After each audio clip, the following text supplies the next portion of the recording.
본문은 고린도 교회에 보낸 사도 바울의 편지입니다. 앞으로 하나님을 믿는다는 이유 때문에, 그리고 하나님을 믿는 그 모습 때문에 박해를 당하고 고통을 당하고 또 여러 가지 환난에 내몰리게 될 성도들을 바라보면서 그들에게 하나님의 마음을 전해주고자, 그리고 그 복음을 놓치지 않고 믿음 가운데 살아가고자 쓴 편지가 고린도 전후서입니다. 특별히 고린도 후서를 사도 바울이 편지로 쓰면서 그는 하나님의 놀라우신 위로하심의 은혜들을 먼저 이야기를 합니다.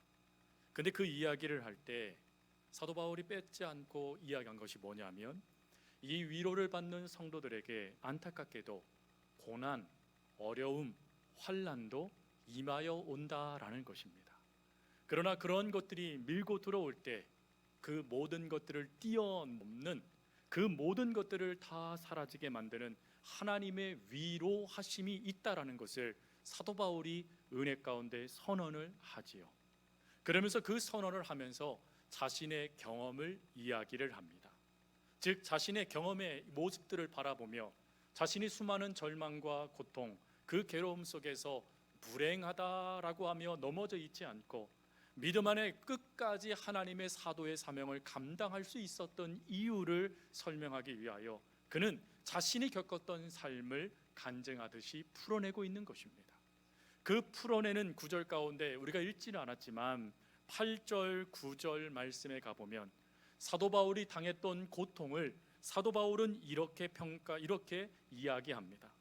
형제들아, 우리가 아시아에서 당한 환난을 너희가 알지 못하기를 원치 아니하노니 힘에 지나도록 심한 고생을 받아 살 소망까지 끊어지고. 사도 바울의 절망의 그 높이, 깊이, 넓이, 길이를 우리는 알 수 없지만 그래도 조금이나마 알 수 있는 것은 그가 당했던 고통이 삶의 모든 소망을 끊어낼 정도의 고통과 아픔이었다라는 것입니다.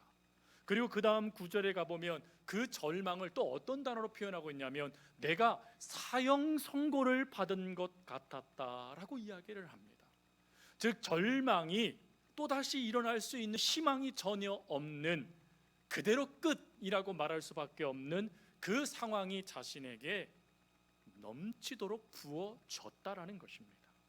하나님의 은혜가 부어지면 은혜인데 그 은혜가 아닌 다른 고통, 다른 절망, 솟아날 구멍도 없는 그 어느 희망도 없는 삶의 절망이 자신에게 사형 선고처럼 주어졌다라는 것이에요. 그러니 당연히 이런 것들을 통해 그가 절망하며 나 참 불행한 인생이래 라고 말할 수 있지 않겠습니까? 더군다나 그는 하나님 앞에 기도하는 사람이었습니다. 특별히 그의 기도의 내용이 고린도후서 12장에 나오게 되는데 자신을 위하여 기도하는 내용이 나옵니다. 근데 그 내용 중에 하나가 무엇이냐면 사도 바울 속에는 병이 있었다라는 거예요. 그 병이 무엇인지 참 다양한 의견들이 있더라고요. 근데 그 병이 무엇인지는 잘 모르겠지만 사도 바울은 그 병의 고침을 위하여 하나님께 기도했다라는 것입니다. 특별히 사도 바울은 이렇게 표현합니다. 내가 3번이나 하나님께 기도했다. 그럼 여기서 말하는 이 3번이라는 이것은 횟수를 말하는 게 아니죠. 그가 그것만큼 간절히 자신의 병마를 놓고 하나님께 기도했다라는 것을 뜻하는 것입니다. 그렇게 기도하고 그렇게 하나님께 매달렸습니다.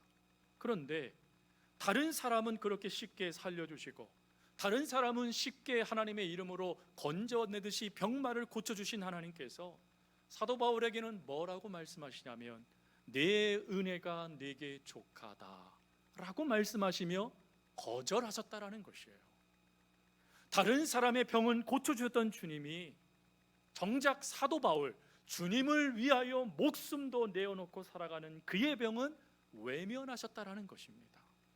그러니 그 외면의 고통과 육체적으로 끊임없이 다가오는 환난과 절망을 겪으면서 당연히 사도 바울이요 불행한 인생이라고 여길 수 있지 않았겠습니까? 근데 이러한 불행, 이러한 절망, 이러한 탄식, 이러한 아픔의 모습들이 안타깝게도 고린도 교회의 앞으로 나타날 모습이 되었고, 그리고 오늘 이 땅을 살아가는 우리들에게도 주어지는 모습이 될 수 있었다라는 것입니다. 실제로 우리의 삶은 어떻습니까? 여러분, 우리의 삶에도 참 다양하고 다양한 크기와 다양한 넓이의 절망과 고난의 모습들이 우리 삶 가운데 다가오는 것 같아요. 나는 그렇게 무엇인가 잘못한 것이 없습니다. 하나님을 위해서 내가 최선을 다한 것뿐입니다. 그리고 신앙을 지키려고 애를 쓴 거예요. 그런데 욕을 먹습니다. 그런데 고난을 당합니다. 주님을 믿는데 사람들의 손가락질을 받습니다. 그거는 그래도 견딜 수 있어요. 근데 더 큰 것, 내가 하나님을 위하여 그렇게 간구를 하고 그렇게 하나님을 위해서 반평생 헌신을 했는데 하나님의 내 기도 하나 들어주시지 않으신다라고 한다면, 여러분, 그때 당연히 우리들도 나 참 불행하다, 나 참 헛믿었다 라고 하며 절망을 이야기할 수 있지 않겠습니까? 근데 이러한 삶을 살아갈 수밖에 없는 우리들에게 하나님은 우리의 인생이 불행하지 않다라는 것, 우리의 인생이 절망으로 끝나지 않고 하나님의 은혜 가운데 또다시 회복되어 살아갈 수 있는 은혜와 복이 우리 가운데 있다라는 것을 분명히 깨닫게 하시고자 오늘 말씀을 우리에게 들려주고 계시는 것입니다. 여러분, 꼭 기억해야 될 것, 저와 여러분들의 인생은 불행이라는 단어로 결론되어지지 않습니다. 하나님은 여러분들의 인생을 불행한 인생이 되도록 만드시지도 않으실 것입니다. 왜 그렇지요? 우리의 모든 삶 속에 우리를 사랑하시며 함께 해주시고 또 우리의 삶과 동행해 주시는 하나님이 계시기 때문인 것이죠. 그 하나님께서 오늘 본문을 통하여서 두 가지 우리의 삶에 나타날 수밖에 없는 이 절망의 상황이 희망의 상황이 될 수 있도록 바꾸어 주시는 하나님의 회복의 은혜를 경험하기 위하여 오늘 우리들에게 요청하시는 두 가지를 하나님은 말씀해 주세요. 그 첫 번째, 혼자가 아님을 기억하라라는 것입니다. 여러분, 사도 바울은 그가 위로라는 이 단어를 쓰면서 제일 먼저 뭘 언급하냐면 자신의 위로 가운데 역사하신 그 하나님을 찬송하며 기억해냅니다. 3절이지요. 찬송하리로다 그는 우리 주 예수 그리스도의 하나님이시요 자비의 아버지시요 모든 위로의 하나님이시며. 즉 자신이 위로를 이야기할 수 있었던 것은 자신이 무엇인가 마음을 단단히 먹고 사람들을 통하여 어떠한 도움을 받아서 그 문제들을 해결함을 통하여 내가 위로받았네 라고 말하는 게 아니라 자신의 삶에는 도무지 사람의 힘으로는 어떠한 위로도 받을 수 없는 상황 가운데 내몰렸는데 하나님께서 사도 바울을 지키시며 그 삶에 참된 위로자가 되어주셨다라는 거예요. 그래서 그 위로를 경험하게 되니 자신이 할 수 있는 게 뭐예요? 감사요. 감사의 곡조가 붙이면 뭐가 되죠? 찬송이 되는 것이죠. 그래서 그는 찬송으로 하나님께 영광을 돌리며 하나님께서 제 인생을 보호해 주셨어요. 하나님께서 제 인생 가운데 참된 위로자가 되어 주셨어요 라고 하며 선언하고 있는 것입니다. 그가 이렇게 선언을 할 때 사실 엄밀히 따지고 보면 그는 이 고백을 사실이 하는 게 사치와 사치처럼 여겨질 수 있었습니다. 왜 그렇지요? 너무나 많은 절망과 고난을 겪었기 때문에 그래요. 그는 사람들에 의해서 3번 퇴장에 맞았습니다. 근데 3번 퇴장에 맞는데 숫자에 지나도록 맞았다라고 기록되어져 있어요.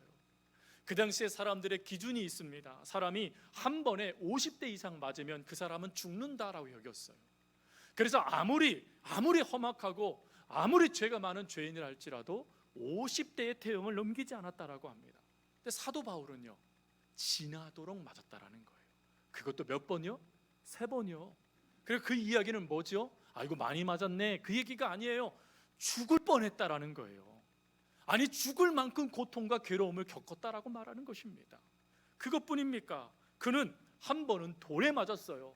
근데 이 돌에 맞은 게 짱돌 조그만 거나 맞아가지고 머리에 피 정도가 나는 게 아니라 사람들이 그가 돌에 맞아 죽었다라고 생각하여 길가에 버려두고 갈 정도였다라는 것이에요. 이것을 사도 바울이 왜 겪어야 되죠? 예수님 때문에요. 예수님을 증거하다가 이거 지금 겪고 있는 거예요. 또한 3번 배를 탔는데 파손했어요. 배가 3번이라 말입니다. 한 번도 겪기 힘든데 3번이나 겪었어요. 심지어 한 번은 일주일 동안 해도 한 번 보지 못하고 바다에 떠다니는 신세가 되었다라는 것입니다. 그것뿐인가요? 강도의 위협을 당했지요. 동족의 위협을 당했지요. 이방인들의 위협과 광야와 시내와 바다의 위협도 당하였습니다. 그는 잠을 자지 못한 경우들도 많았고 심지어 배고픔과 춥고 또 괴로움 속에 하던 눈으로 밤을 지새우는 일들이 그의 삶에 참 많았다라는 것입니다. 그러니 여러분, 그의 삶이 하나님 감사합니다의 삶인가요? 아니요. 하나님 어찌 저에게 이러실 수 있으세요? 라는 삶이었다라는 거예요. 근데 은혜는 뭘까요? 여러분, 그가 쓴 수많은 서신서들을 보면 하나같이 하나님을 찬양하며 감사하는 고백이 기록되어져 있지, 자신의 삶을 바라보고 자신이 겪었던 상황을 바라보면서 나 참 불행한 인생이래 라고 말하지는 않았다라는 것입니다. 그러면 그가 충분히 그가 그 상황을 보면서 절망할 수 있고 그 상황을 바라보면서 하나님을 원망할 수 있었음에도 불구하고 그는 어떻게 절망과 고난과 괴로움 속에 감사와 위로와 하나님의 은혜를 찬양할 수 있었던 것입니까? 이에 대하여 사도 바울은 고린도전서 15장 9절 10절에 다음과 같이 말을 하고 있어요. 세번역 성경입니다. 나는 사도들 가운데 가장 작은 사도입니다. 나는 사도라 불릴 만한 자격도 없습니다. 그것은 내가 하나님의 교회를 박해했기 때문입니다. 그러나 나는 하나님의 은혜로 오늘의 내가 되었습니다. 나에게 베풀어 주신 하나님의 은혜는 헛되지 않았습니다. 나는 사도들 가운데 어느 누구보다도 더 열심히 일하였습니다. 그러나 이렇게 한 것은 내가 아니라 나와 함께 하신 하나님의 은혜입니다. 사도 바울이 어떻게 이와 같은 삶을 살아낼 수 있었다라고요? 그 절망이라고 말할 수 있는 그 고통, 눈물이라고 말할 수 있는 그 상황 속에서 어떻게 그가 그 모든 것들을 극복해내며 하나님의 위대한 사역을 감당하는 사역자가 될 수 있었다라고요? 그와 함께 하시는 하나님의 은혜 때문이었다라는 거예요. 그래서 여러분, 이 구절을 가지고 한 목사님은 이런 말씀을 하시더라고요. 성도는 덕보는 삶을 살아가는 자들이다. 무슨 덕일까요? 함께 하시는 하나님의 은혜 덕, 그 은혜의 덕을 누리며 살아가는 자들이 성도들이라는 거예요. 성도 여러분, 이 은혜 함께 하시는 그 역사가 이 신약의 사도 바울에게만 고백되는 게 아니라 우리가 잘 알고 있듯이 욥에게도 나타나게 됩니다. 구약 성경의 가장 큰 고난과 가장 큰 절망을 겪은 사람을 뽑으라고 말한다면 우리는 욥이라고 이야기를 합니다. 우리가 이렇게 얘기할 수 있었던 것은 한순간에 그는 그의 모든 재산을 잃었습니다. 재산을 잃어도 그의 곁에 사랑하는 가족이 있으면 견딜 수 있을 것 같은데 안타깝게도 아내로부터 시작해서 자녀에 이르기까지 자녀는 한순간에 몰살당했고 아내는 욥을 저주하며 떠나가 버렸습니다. 친구들은 어떻습니까? 친구들, 위로하겠다라고 온 친구들이 오히려 이 욥을 정죄하는 정죄자들이 되었습니다. 즉 욥은 재산, 가족, 친구, 그 소중한 모든 것들을 한순간에 잃어버리는 절망을 겪게 됐다라는 거예요. 근데 이런 절망보다 그를 더 힘들게 하는 절망이 있었습니다. 그 절망을 그는 뭐라고 표현하고 있냐면 차라리 내가 나지 않았으면 좋았을 텐데, 차라리 내가 어머니의 젖을 먹지 않았으면 좋았을 텐데 라고 이야기를 합니다. 뭘 의미하는 것이죠? 나 이 땅에 잘못 태어났다라는 걸 말하는 거예요. 이것은 다른 의미로 하나님이 실수하셨다라는 걸 말하는 것입니다. 그럼 왜 욥이 그렇게 자녀들이 잔치를 벌려도 혹 하나님께 죄를 지을까 봐 제사를 지내며 예배 중심의 삶을 살았던 그였는데 하나님 어찌 나에게 이러실 수 있으세요? 라고 말을 하며 태어나지 않았으면 좋았을 뻔했어요 라고 탄식했던 것입니까? 그것은 바로 하나님의 침묵하심 때문이었어요. 그 모든 상황이 욥을 막 삼켜 들어오는데 하나님이 욥을 전혀 관심도 두지 아니하시고 방치하시듯이 여겨졌다라는 거예요. 즉 욥은 자신의 몸에 난 질병을 기앗장으로 긁어가면서 고통 가운데 탄식하는데 하나님이 어떠한 것으로도 욥을 위로하지 않으셨다라는 거예요. 그러니 그 버림받은 듯한 그 고통이 욥을 더 힘들게 했다라는 것이에요. 근데 그런 욥이 회복되어집니다. 어떻게 회복되어지죠? 네, 바로 나밖에 없어, 하나님 나에게 어떻게 이러실 수 있어 라고 말할 수 있는 그 욥의 고통의 자리에 하나님이 찾아오셨다라는 거예요. 그리고 하나님이 말씀하십니다. 네가 어머니의 태중에서부터 났을 때 누가 너를 이 땅 가운데 허락했느냐? 누가 이 땅의 삶의 모든 것들을 너에게 허락하였느냐? 누가 너와 함께하고 있느냐 하는 것들을 끊임없이 천지의 모든 것들을 보여주시면서 설명해 가십니다. 그걸 통해서 욥이 뭘 깨닫습니까? 아니었구나.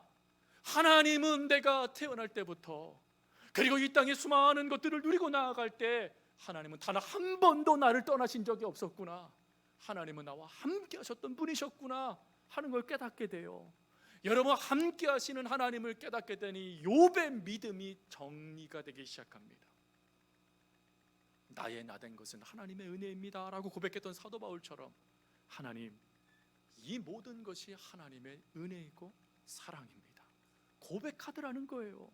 그랬더니 하나님이 어떠하시죠? 함께 하시는 하나님은 욥의 믿음을 바르게 세워주셨을 뿐만 아니라 갑절의 은혜를 그에게 더해 주셨습니다. 즉, 회복이 그냥 이전에 있었던 것 그대로 회복이 아니라 더 큰 은혜와 복을 욥에게 허락하셨다라는 거예요. 여러분, 이러한 은혜, 이러한 역사 하나님은 우리들에게도 허락해 주세요. 책 중에 엄마, 죽고 싶으면 죽어도 돼 라는 책이 있습니다. 이 책의 저자는 일본인으로 기시다 히로미라는 분이십니다. 기시다 히로미는 지금은 아주 명강사입니다. 특별히 절망 가운데 빠져져 있는 수많은 사람들에게 참된 희망의 메시지를 전해주는 희망의 전도사이기도 하죠. 이분이 엄마 죽고 싶으면 죽으면 돼 라는 이 책을 쓴 이유는 바로 이 말을 한 자녀 때문이었습니다. 둘째 아이가 태어났는데 다운 증후군인 거예요. 그거를 받아들이기도 힘든데 남편이 39살의 나이에 급사하였습니다. 그러니 그 고통이 얼마나 큽니까? 그래도 견딜 수 있었습니다. 자신의 몸으로 자녀들을 양육하면 되니까요. 근데 큰 문제가 닥쳤어요. 대동맥에 문제가 발생된 거예요. 그래서 수술을 했는데 신경을 건드는 바람에 그만 이분이 휠체어를 의지하여 살 수밖에 없는 아픔을 겪게 됩니다. 근데 이 모든 것이요, 10년도 지나지 않아서 그의 삶에 끊임없이 다가와 그의 삶을 무너뜨렸다라는 거예요. 그러니 그 절망을 그가 겪으면서 그가 입버릇처럼 한 말이 무엇이었냐면, 나 죽고 싶다, 나 죽고 싶어, 이렇게 살아서 무엇해? 라는 말을 끊임없이 되새김댔다라는 겁니다. 근데 어느 날 딸아이가 그 말을 하고 있는 그 어머니 곁에 와서 울면서 이렇게 얘기했대요. 엄마, 죽고 싶으면 죽어도 돼, 나 괜찮아 라고 말을 했다라는 거예요. 그 말을 듣는 순간 이분의 삶의 변화가 이루어졌답니다. 이분이 이 책에서 이런 말을 하더라고요. 누구나 불행이라는 인생의 터널을 지납니다. 그리고 그 터널을 지나며 절망하며 단절된 느낌 때문에 불행하다라고 고백합니다. 그러나 진짜 불행은 육체의 고통도 물질을 잃어버린 아픔도 아니라 홀로됨입니다 라고 이야기를 했어요.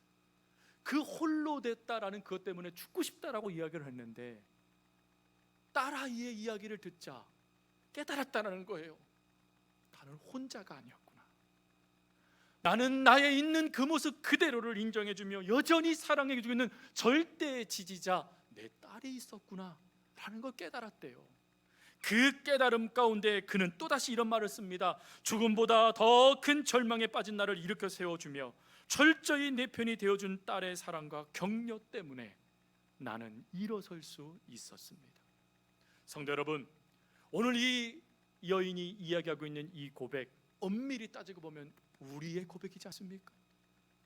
사실 우리의 삶에 우리는 엘리야처럼 하나님, 나만 남았습니다 라고 고백할 때가 참 많습니다.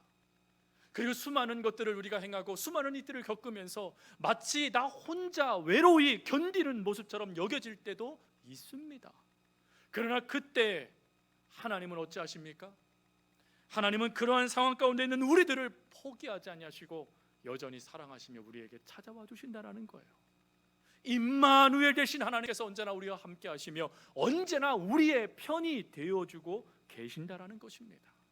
그러니 성도 여러분, 우리가 이것을 깨닫는다면 비록 절망의 자리에 우리가 앉게 되어진다 할지라도, 그것으로 인해서 눈물을 흘리며 하염없이 울 수밖에 없는 자리 가운데 탄식할 수밖에 없는 그 아픔이 여러분들을 삼킬 듯이 다가온다 할지라도 다시 일어설 수 있지 않겠습니까?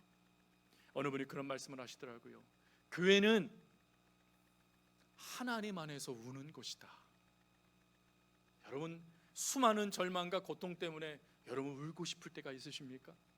근데 내가 그 우는 그 모습이 남들에게 믿음 없는 모습으로 보일까봐 걱정하면서 그냥 가슴만 치며 끙끙 앓고 있는 분들이 계십니까? 여러분, 믿음과 상관없습니다.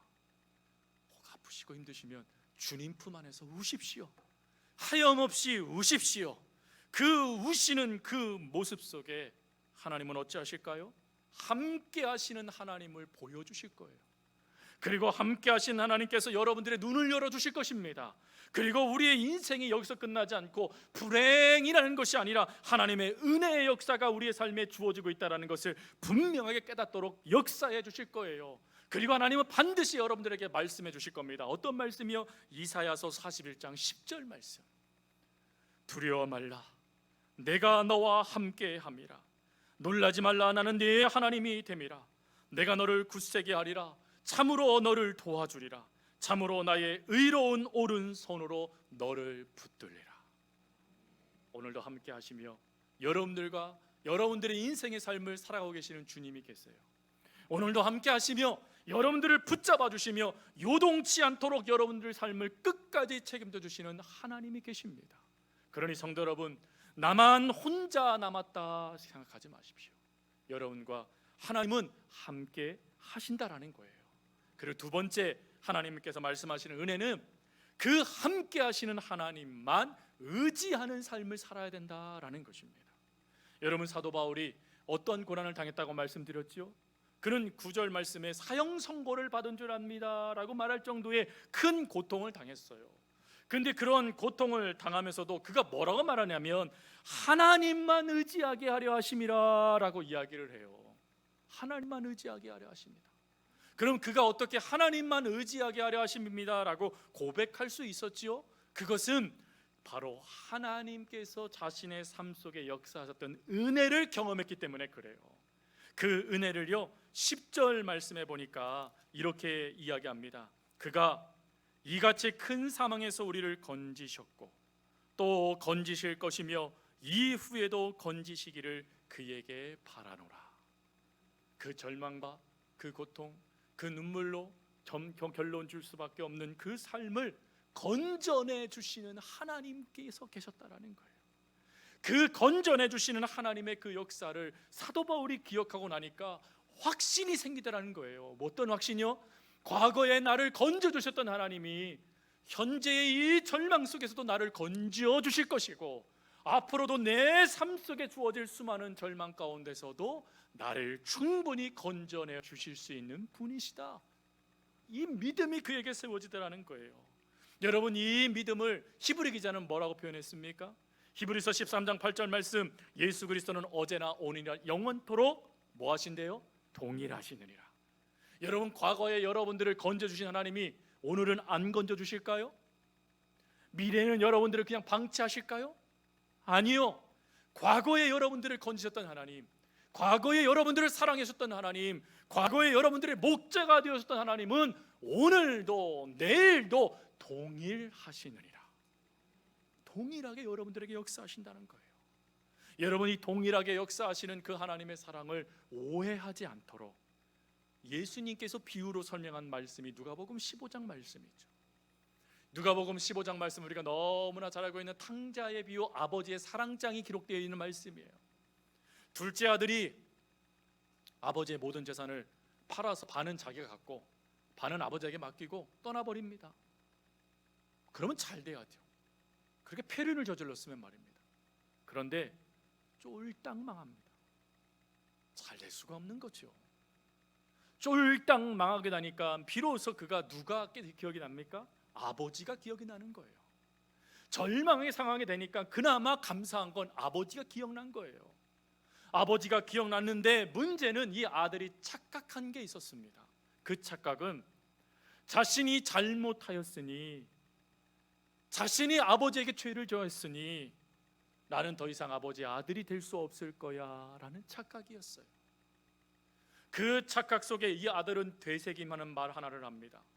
아버지, 나는 이제 더 이상 아버지 아들이 아니라 품꾼 중에 하나를 여겨주세요 라는 그런 말이었어요. 그걸 끊임없이 반복합니다. 왜? 그거라도 말을 해서 아버지의 마음을 조금 누그러뜨리고 싶은 그 마음 때문에 말입니다. 그런데 그건 착각이었어요. 그 아들이 동산 어귀에 보이자마자 아버지는 그 아들을 향하여 달려갑니다. 그리고 포기하지 않는 모습으로 그 아들을 향하여 다음과 같이 말을 합니다. 누가복음 15장 22절 24절 말씀. 아버지는 종들에게 이르되 제일 좋은 옷을 내어다가 입히고 손에 가락지를 끼고 발에 신을 신기라. 그리고 살찐 송아지를 끌어다가 잡으라. 우리가 먹고 즐기리라. 이단 말씀. 이 내 아들은 죽었다가 다시 살아났으며 내가 잃었다가 다시 얻었노라. 아버지가 포기했나요? 아버지가 너는 내 아들이 아니야, 너는 품꾼이야 라고 말을 했나요? 아니요. 아버지는 포기하지 않으셨다라는 거예요. 왜 이 이야기가 전해졌지요? 하나님의 마음이 이와 같다라는 것입니다. 성도 여러분, 혹시 우리의 잘못, 우리들의 연약한 모습 때문에 하나님이 혹시 우리를 아들로 여기지 아니하시는 어떡하지? 라는 생각 때문에 두려우십니까? 하나님이 주시는 생각은 아닙니다. 그 생각은 끊으십시오. 하나님은 여러분들을 절대 버리시거나 여러분들을 절대 포기하지 않으세요.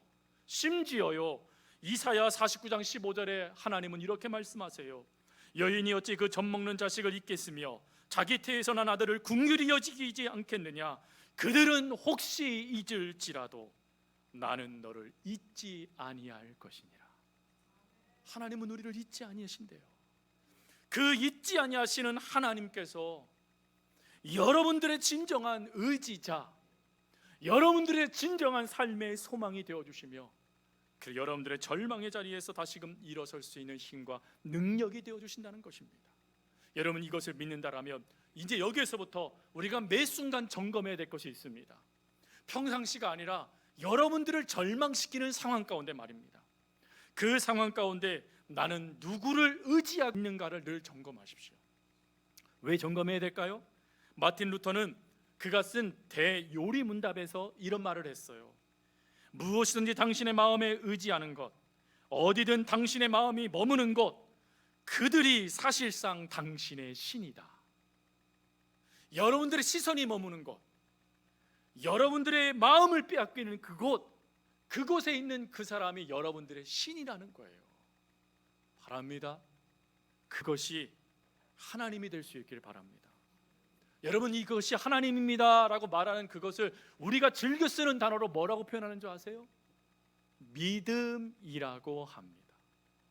믿음, 히브리어로 피스티스라는 이 단어는 신뢰를 불어일으키는 것, 혹은 의지하는 사람에 대하여 의존성을 근거하여 믿는 상태를 믿음이라고 합니다. 그래서 여러분, 이것을 한자어로 뭐라고 표현했죠? 믿음을요? 신앙이라고 표현한 거예요. 신앙의 신은 무슨 신이죠? 믿을 신. 앙은요, 의지할 앙입니다. 신앙이 뭐라고요? 하나님을 믿고 의지하는 게 신앙이라는 거예요. 이게 그리스도인들의 가장 중요한 진리입니다. 여러분, 믿음은 저 사람이 믿음이 있느냐 없느냐는 그 사람이 방언을 하느냐 헌금을 많이 드리느냐 그게 중요한 게 아니라 그가 어떠한 상황이든 간에 하나님만을 의지하고 있는가, 이게 그 사람의 믿음의 모든 평가의 중요한 내용이라는 거예요. 여러분, 이렇게 하나님을 의지할 때 하나님은 우리에게 주시는 복이 있습니다. 그게 시편 52편 22절 말씀이에요. 내 짐을 여호와께 맡기라. 그가 너를 붙드시고 의인의 요동함을 영원히 허락하지 아니하시리로다. 여러분, 믿으십니까? 우리가 의지할 이는 어제나 오늘이나 영원토록 동일하신 아버지 하나님이십니다. 여러분, 이 아버지 하나님만 온전히 의지할 수 있는 저와 여러분이 될 수 있기를 바랍니다. 말씀 정리합니다. 비록 지금 여러분들의 처해져 있는 상황이 평안할 수도 있고 절망이라고 말할 수 있는 상황이 될 수도 있습니다. 그리고 그 절망이라는 것이 너무나 크고 힘들어서 도무지 하나님을 바라볼 수 못하도록 만들어 버릴 수도 있습니다. 마치요, 태양을 가린 켜켜이 쌓여져 있는 구름처럼 말입니다. 그리고 도무지 하나님이 나를 사랑하지 않는 듯하게 느껴지기도 하고, 내 기도를 거절하시는 듯한 하나님의 그 말씀 때문에 힘들어질 수도 있으십니다. 그러나 성도 여러분, 하나님은 오늘 우리들에게 말씀하세요. 그러한 순간일지라도 혼자라고 생각하지 말아라. 내가 너와 함께하고 있단다. 그러한 순간에 다른 것에 마음을 빼앗기지 말아라. 내가 너의 참된 위로자가 되어줄 것이란다 라고 하나님 말씀해 주세요. 그러니 그 하나님만을 바라보며 언제나 다시금 하나님 손 의지하여 일어서 믿음으로 그 걸음을 걸어갈 수 있는, 그래 절망을 노래하며 불행이다 라고 말하는 인생이 아니라 그 절망 속에 하나님을 경험하며 하나님 주시는 소망의, 희망의, 회복의 은혜를 찬양하며 그 삶을 살아갈 수 있는 복된 성도님들 다 되어줄 수 있기를 간절히 주님의 이름으로 부탁드립니다. 기도하겠습니다.